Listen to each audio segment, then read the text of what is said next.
이 부분에 대해서 혹시 질문을 더 하실 분? 예. 경전의 권위는 일단 3장, 경장, 율장, 논장, 경위 3장의 권위는 인도에서 이루어진 거예요. 인도에서 이루어지고 논사들에 의해서 그러니까 권위가 인정된 이제 깨달음을 얻었다고 여겨지는 그러한 논사들에 의해서 이게 편찬된 것 이상 논장이죠. 근데 경전은요, 당연히 부처님께서 말씀하신 것을 글로 적은 것, 이것을 경전이라 해요. 저것을 경전이라 하는데, 그런데 그걸 진경이라 그러죠. 그러다 보니까 원래는 파리어나 범어로 이루어졌을 텐데, 대승경전은 범어로 이루어지고, 소승경전은 파리어로 이루어졌다고 하는데, 그것을 우리가 원전을 그대로 다 볼 수가 없죠. 중국에서 약 1000년의 역사, 1000년이라는 세월 동안 경전을 받아들이고 3장을 전래해와서 그거를 한문으로 번역을 했는데 역정의 기간이었어요. 그래 놓고는 원전을 어떻게 했는지 알 수가 없었다는 거죠. 그래서 약 100년 전만 해도 범어로 쓰여진 경전은 없는 줄 알았다고 할 만큼 그래서 원전을 남겨두지 않았죠. 예, 그러니까 우리 같으면 물론 고려대장경이 우리 거긴 하지만 한문으로 된 경전을 번역하면은 번역한 한글 대장경보다도 오히려 원전인 한문으로 된 것을 더 받들어 모시고 한글도 함께 유통시키려고 노력을 하는데 이 중국의 특징인 것 같아요. 근데 원전은 어디로 치워버리고 어쩌는지 모르죠. 그걸 불을 태웠는지 어디 땅속에 묻어놨는지 탑 속에다가 해서 뭐 소장을 해놨는지 모르는데 하여튼 한문 번역본만 남겨두고 다 없앴다는 거죠. 그것이 중앙아시아 지방이나 중국의 변방 이런 데서 발견이 되기 시작해가지고 그래서 원한문 경전에 원전이 본본으로 대승경전은 되어 있다 하는 것을 알기 시작했다고 할 정도로 안 남겨놨는데요. 그 중에서 발견된 게 그래 많지 않죠. 이제 환경만 해도 입법제품하고 식지품에 해당하는 부분만 남아있지 안 남아있거든요. 근데 이제 슬슬 발견이 되니까 그 원전을 앞으로도 아마 더 많이 발견을 할 수 있으리라고 보는데 그렇기 때문에 우리가 한문으로 보는 경전의 원전처럼 사용하는 한문 한역된 경전은 바로 한역경전이에요. 번역된 거다 이래 보는 거예요. 번역된 거라는 말씀은 뭐냐 하니까 원전은 인도에서 이루어진 거다 이렇게 봐요. 그런데 인도에서 이루어지지 아니하고 중국이나 한국에서 이루어졌는데 마치 번역된 경전처럼 유통되어 온 경전들이 있었다. 또 학자들이 그래 보죠.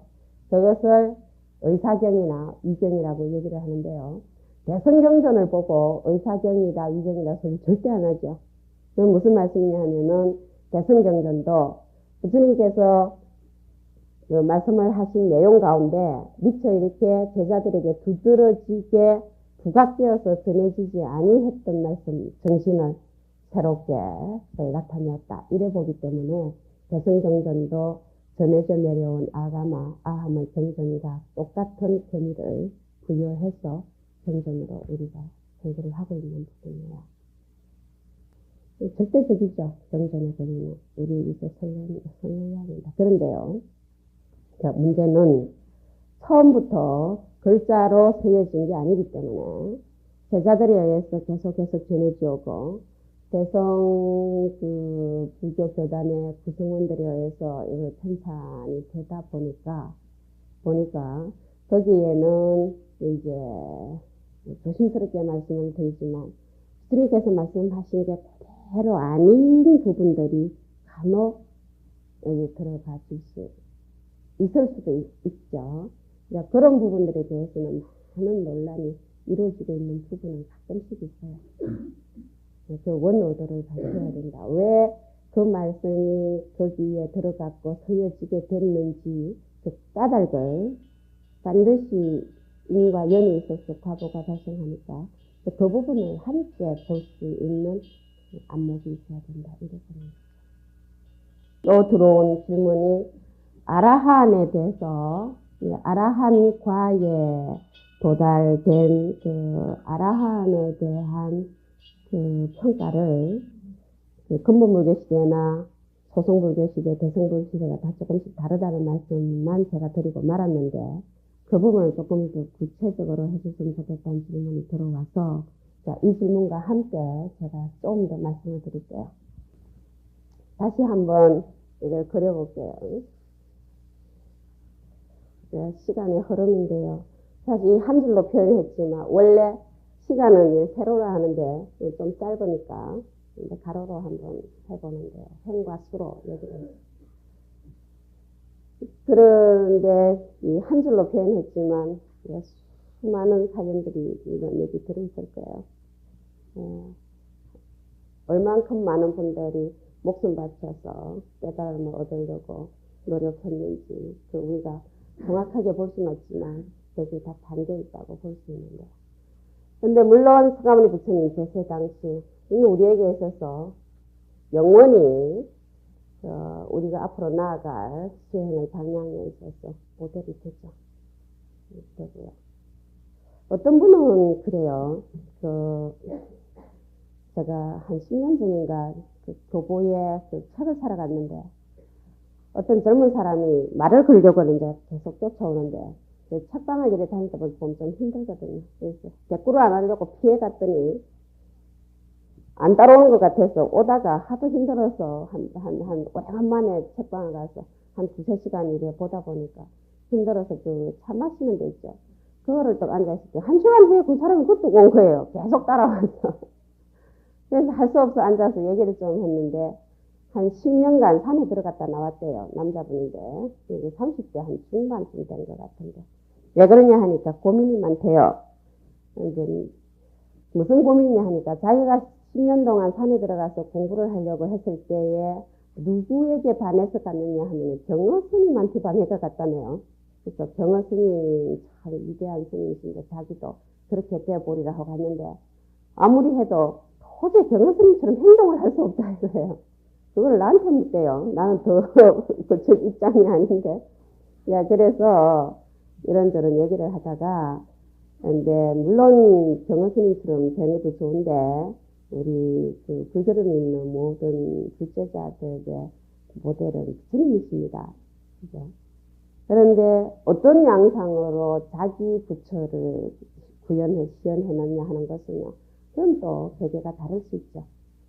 꼭 그걸 담아요. 그래서 함경의 입법계품에 그 사리불존자를 비롯해서 육천비구가 그 부처님 계신 데서 문수보살이 남쪽 인간계를 향해서 나오니까 따라 나온대요. 그런데 이제 이 사리불존자를 비롯해서 비구스님들이 문수보살에게 질문을 드리죠.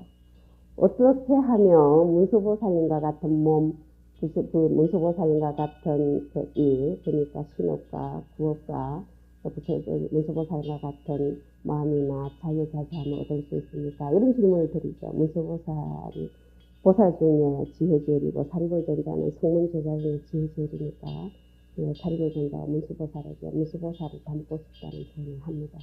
그럴 때 문수보살이 당신처럼 닮으려 하지 말고 부처님처럼 되라는 말씀을 하시죠. 10가지 법을 그대로 실천 수행하면 부처님처럼 될 것이다. 자기 정도가 아니라 이렇게 해서 부처님한테 돌리는 모습이 나온다. 그런데 이제 그렇다고 해서 2500~600년 전에 서가모니 부처님과 똑같은 형상과 똑같은 모습, 똑같은 행위가 나온 건 아니겠죠. 그래서 다를 수가 있는데요. 어쨌든 우리가 어떤 모습으로 우리의 수행 생활을 해양을 하든 간에 모델은 근본 불교 시대인 건 확실해요. 이때의 불교를 비판을 하거나 이때의 불교에 대해서 뭘 지적하거나 이런 일은 없죠. 그럼 무엇에 대해서 얘기하냐? 그 다음의 양상들이에요. 그 다음 약 400~500년간. 그래서 여기 제일절집 일어나고 제일절집 때까지. 그런데 그리고 다시 세월이 흐르면서 서적기원 전후로 일어났다고 하는 이 대성운동의 모습들이 나오는데 그래서 대성경전이 막 편찬되는 것은 대성경전이 언제 편찬됐냐 하는 거는 잘 모르죠. 왜냐하니까 대승정전도 우리가 역대로 생각해 오기는 부처님의 가르침이 그대로 담긴 거라고 보는 거니까 부처님의 말씀이죠. 근데 대승정전 중엔 특히 부처님 말씀이다라는 거를 더 부각시킨 게 있어요. 불설아미타경, 불설무성경, 불설무성경 이래 나오죠. 그런데 화엄경은 보면요. 부처님께서 물론 세존이 설법하시는 부분이 있기는 해도 다 부처님께서 광명 설법만 하죠. 대신에 보살이 대신 언설로 설법을 해요. 이것은 대성경전의 성격을 화엄경에서 굉장히 잘 보여주고 있다고 저는 생각하는데. 그래서 화엄경 경전을 물론 불설이라야 경전이라 하는데 오히려 설부경전이라고 해도 과언이 아니다라는 표현을 해요. 대방광 불의 세계를 말씀한 경이다. 여러분들 부처님께서 광명설법으로 그런데 보살들이 설주가 되었어. 언설을 통해서 이런 표현을 하죠. 근데 대승에 와서 많은 경전이 편찬이 되는데 이제 편찬자가 보살들이라고 보는 거죠. 대방광불 화엄의 세계를 나타낸 그 화엄경을 편찬한 화엄자단들이라고 하는 보살들은 이제 못 깨달은 보살이 하는 게 아니라 깨달음을 얻었다고 확신하는 보살들이 편찬을 했다고 해야 할 것이다. 저는 이래보죠. 왜냐하니까 우리가 흔히 보살이라면 대성보살들이 본생보살을 닮아서 처음에는 우리도 부처님처럼 되어지다 원을 일으켜서 원생보살이라고 그러는데 대성보살은 이럴 때는요. 아직까지 보살이 완전한 부처님과 같은 깨달음을 얻은 분이라고 안 보죠. 깨달음을 얻었다면 나도 안욕따라 삼약삼 보리를 얻어지이다. 나도 부처님처럼 되어지이다 라는 발언이 안 나오겠죠. 나도 부처님과 같은 교화형을 펴지이다 뭐 이러면 몰라도. 그래서 이럴 때는 보살은 아직까지 부처님처럼 되고 싶지만 중생보다는 한 단계 올라갔을지언정 부처님과 똑같은 분은 아니죠. 그래서 누구나 될 수 있어요. 이럴 때 대성보살들은. 그래서 이 보살들을 전부 범부보살 이러지 않습니까? 범부 중생과 보살의 다른 점은 부처되어지다 하는 원을 일으켰느냐 안 일으켰느냐 그 차이라고 보는 거죠. 발심을 했느냐 안 했느냐라고 보는 거예요. 그러면 발심을 한 자는 보살이고 안 한 자는 중생이라고 본다면 발심을 했을 때 화음 정도 되면 초바심시 변정각이지만 대부분은요. 참선경전에서 참아생지법의 세월이 있지 않습니까? 발심하고 난 뒤부터 한량없는 세월 동안 보살행을 닦아가지고 구경원성 살바예요. 구경에. 세지상향 보살도 해서 구경원성 살바야지. 내가 지금 보리심을 일으키는 순간 성정각한다. 이거는 화음이 되어야 나오는 말씀이죠. 자, 그렇다면 처음에는 이 보살들이 깨달음을 얻은 부처님과 똑같은 경계라고 보지 않은 보살들이에요. 만약에 이런 보살들이 대방광 불의 세계를 말씀한 화엄경을 편찬했다고 한다면 그건 어디까지나 짐작이나 추증에 의해서 선 소설이지. 예, 부처님 세계를 그대로 드러나게 한 건 아니지 않느냐 하는 생각을 해보죠. 그럴 것이다 하는 거죠.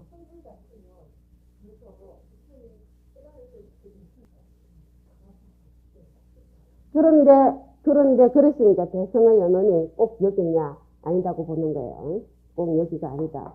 또 언제까지냐? 부처님께서 이미 내보이셨는데 문제는 부처님께서 내보이셨다고 해도 다 그 당시에 다 알아차릴 수도 없을 것이고 그리고 이후에 후 500세에 우리는 그때 분들은 제자들은 다 알아차렸다 하더라도 우리는 아직까지 들어야 될 부분이 남아있지 않느냐죠. 천년 뒤에. 그렇죠. 그거는 마찬가지예요. 부처님께서 강론술법으로 해 마치셨는데 왜 언설을 통해서 또 한 번 하느냐 하는 거하고 의도가 같은 거라고 볼 수 있어요. 이때에 부처님께서 다 드러내 보이셨는데 근데 우리 제자들에 있어서는 그 부분을 또 한 번 더 자각해야 되지 않느냐 하는 것을 언설로 다시 나타내 보있다 이렇게 하는 거죠. 자, 그랬을 때에 깨달음의 세계를 말씀할 때는요. 깨달은 분이 해야 맞지. 못 깨달은 사람이 했을 경우에 어디까지나 추측이에요.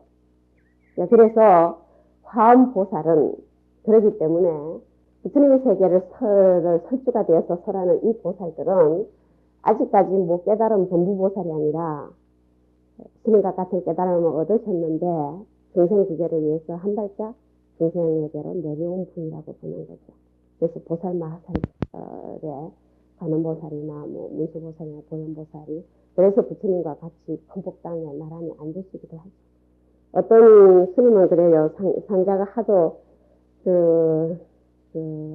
세종처럼 안 하고 하도 무궁중생례하고 부처님처럼 흉내를 해서 얼굴에 노란칠만 하면 탁자에 올라가도 되겠다.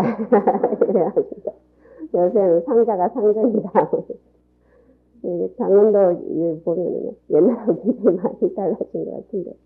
자, 그래서 사실은 설불이라고 했지만은 보살들이 마음대로 부처님 세계를 말씀하신 게 아니고 부처님께서 설법을 이미 하셨다 이거죠. 그럼 이미 내보이신 것은 역사적으로 보면 이때에 이미 내보이셨겠지만 성한 부처님 모습 속에서 중생 구제, 중생을 다 제도하시려는 모습이 다 보이는데 뒤에 제자들이, 대성에서 하는 말이에요. 뒤에 제자들 중에는 자기 구제만 주로 하려는 사람들이 있지 않나. 왜 그런 소리를 했냐 하는 건 제가 다시 대소성에 비교해서 말씀을 드릴게요. 그것도 제가 넘기고 왔는데. 그런데 그 부분이 다시 한번 보살이라는 모습으로 나타나는 거죠. 본생보살이 원생보살의 모습으로 다시 나타나서 그때의 서원을 더 크게 펴는 건데, 그럼 여기에서는 그런 입장을 어떻게 표현을 했냐 하니까 광명으로 설법을 다 해마치셨다 이거예요. 그래서 비로자납을 광명전조 이렇게 얘기하는 거예요. 광명설법 이미 다 해놓으셨다. 그런데 그것을 한 번 더 언서를 가지고 말을 가지고 표현을 해냈다. 그거를 문자를 가지고 전전으로 편찬해냈다. 열어본다는 거죠.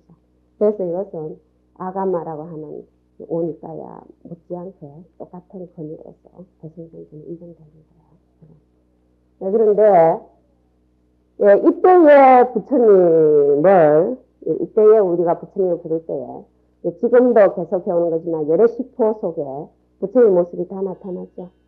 그래서 열애원공 정변지 내지 불세존 그 모습은 부처님께서 어떤 분이시냐, 우리에게 어떻게 나타나시냐 하는 게 다 담겨 있죠. 그런데 그 열애시포처럼 스님들 중에는 이름 많이 가진 사람도 있어요. 이제 하도 귀하게 여겨지고 앞으로 수행 잘이라고 은사스님 이름도 붙여주셨다가 특히 절에서 크는 애들은 이름이 몇 개나 되죠. 몇 개나 되는데 마을에서 누가 아들이 하도 귀해서 이름을 좋은 이름을 다 붙여줄 때 한 10개나. 그러면 이제 겨울에 그 스케이트 타다 웅덩이에 빠졌다는 거예요. 아이고 아무개 이름 부르니까 막 빠져 죽었더라.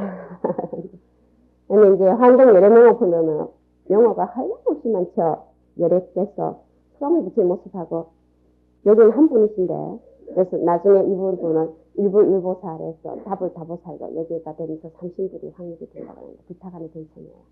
근데 부처님이나 보살님의 명호가 한량없이 많은 것은 중생들이 한량없이 많으니까 중생 각각에게 다 맞추어서 제도를 하시려 하다 보니까 부처님의 덕상이나 보살님의 그 원력의 모습이 그렇게 다양하게 나타난다고 보는데요.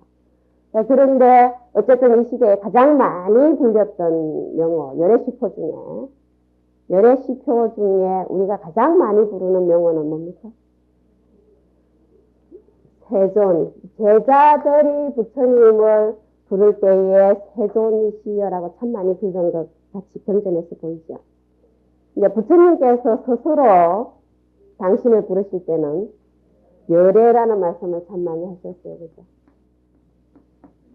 근데 세존이나 열애, 물론 부처님은 깨달으신 분, 서가모니 부를 때 서가족으로서 가장 깨달음 얻으셔서 가장 위대하신 분 이런 표현을 쓰는데 말고 또 뭐 어떤 명호를 더 많이 부를 것 같아요. 근데 열애시포에 나오는 말씀 말고도 열애를 부르는 말씀이 참 많이 있어요.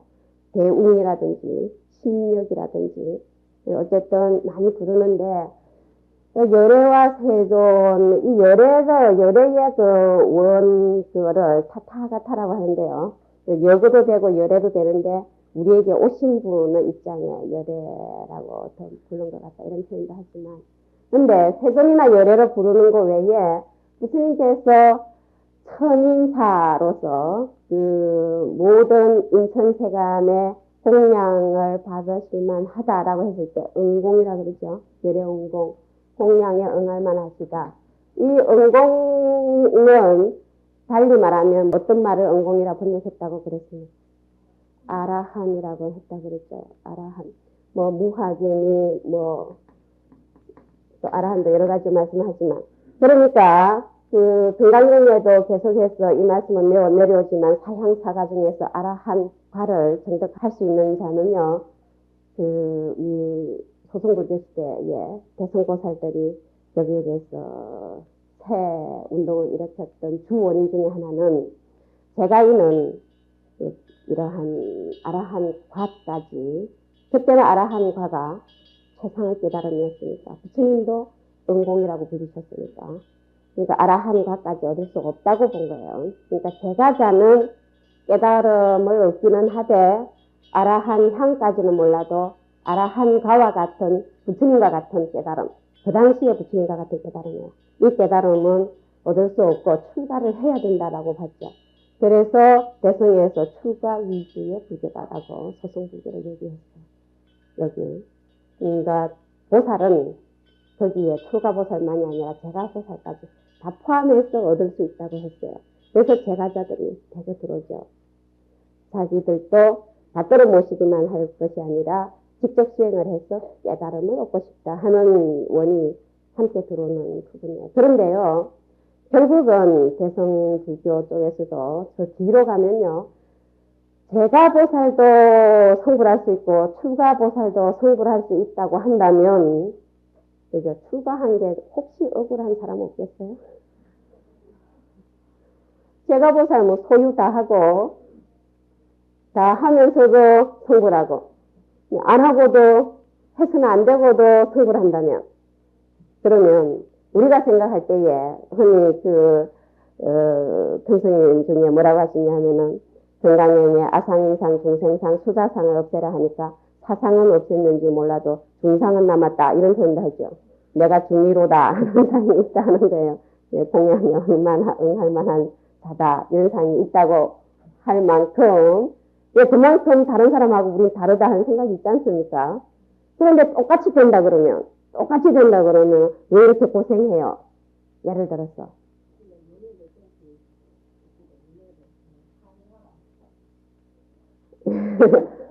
그래 하면 참 좋은데 우리는 윤회를 끊을 수 있는 자고 그는 윤회를 계속 하는 자다. 이때 하고 똑같아요. 교생이 아니고. 그런데 그래 해도 제가보살 해도 성불한다고 본 거거든. 똑같지 않느냐. 제가 학교에 있으면서 우리 출가를 했으면서 불교학을 제도권 속에서 가르치는 입장으로서 정체성이 뭐냐 하는 거는 계속해서 고민하고 있는 부분이에요. 왜냐하면 제가 교수도 똑같이 학위 받고 똑같이 불교학 가르치지 않습니까? 근데 우리도 그것을 섞여서 같은 과목으로 가르친단 말이죠. 그러니까 우리 성가대학에 오면은 하원경을 배우는 반은 최고반이지만 학교에서는 다 똑같은 커리큘럼에 들어있는 모든 과목에 똑같은 과목 중에 화음이 하나거든요. 자, 그리고 같은 입장에서 뭘 가르치든 그러면은 제가 교수도 불교학을 가르치고 출가한 우리도 똑같이 가르치는데 거기에 차별화가 되지 않는다면 그러면 굳이 그죠? 저희들이 출가자라고 공경할 것이 뭐 있겠느냐 하는 고민을 늘상 하면서 저는 학교에 있습니다. 늘상 하면서. 근데 이런 산사에 오면 그런 고민을 안 해가지고 굉장히 편해요. 근데 거기에서는 그렇지 않죠. 왜 호랑이나 사자도 산중에 있을 때에 만짐승이 두려워하지. 창경문에 갇혀 있으면 애들도 놀린다고 그래요. 그래서 어디에 주처하느냐, 보살 주처품에 뭐 보살의 주처도나 주처하시는 것도 나오지만, 그래서 역시 목물은 산에서 올린다는 표현을 하죠. 네, 그런데 그러지 아니한 일반 제도권이나 도심에서 더불어 함께 있으면서 사실 부처님의 출가제자로서의 모습을 잃지 않는 그러한 우리의 정체성 부분에 대해서 언제나 고민하게 하는 주변의 환경입니다. 그런데 똑같이 된다고 한다면 그거에 대해서 조금 억울한 사람이 있을 것 같은데요.